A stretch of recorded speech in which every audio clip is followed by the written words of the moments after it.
本期视频的话，将给大家介绍一下我们这个频道监听功能。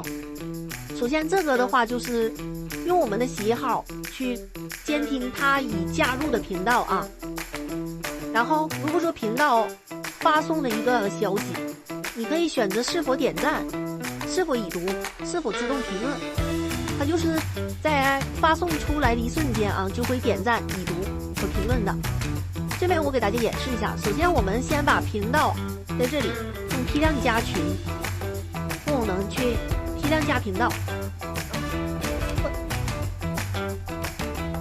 我这里的话准备了8个账号，我们选择它，然后选择统一加群，把我们的频道链接放进去。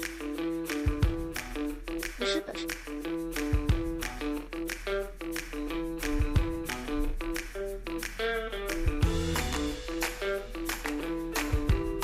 好的，然后我们这里线程数的话，如果说你选1的话，它是每隔一两秒去进行任务的。如果你选择直接选8的话，它1秒钟就全部加完的。我们这里先给大家看一试一下啊。刚才人先这里它会先加1个，然后再第2个。如果我们选的是8线程的话，它会瞬间全部加完。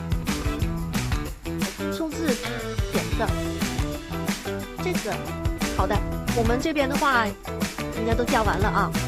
然后再找到我们刚刚消息功能里面的一个频道监听，选择我们那8个账号。好的，选择好之后的话，我们选择是否点赞、是否已读、收评论都可以。这里的话我跟大家说一下啊，它不仅仅是监听这一个频道啊，它所有加的频道都会去监听。也就是说，你加多少个频道，它就监听多少个频道的。然后我们这里有个发送类型，我们可以发送那个 V2 文本内容啊，就比如说是那种带按钮的。我今天给大家演示一下这个文本内容，下次的话给大家再演示一下这个 V2 内容啊。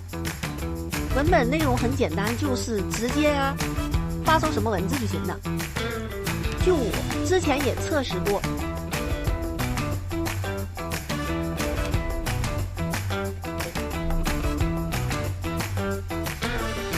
这样就可以了，里面也可以放表情的啊。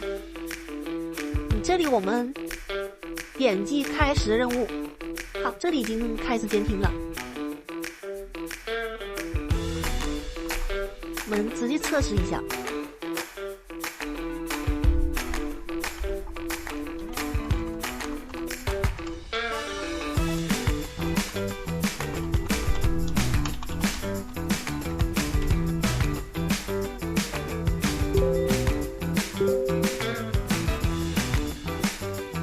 这里的话，有2个账号是被限制在频道和群组发消息的，也就是说只有6个评论。点赞的话是都点，7个，1、2、3、4、5、6、7个，有1个是没点的啊。好的，这就是我们的一个监听频道的一个功能啊。如果说有需要的话，可以找我去了解或者购买。好的，本期视频内容就到这里了啊，有需要的话可以在视频下方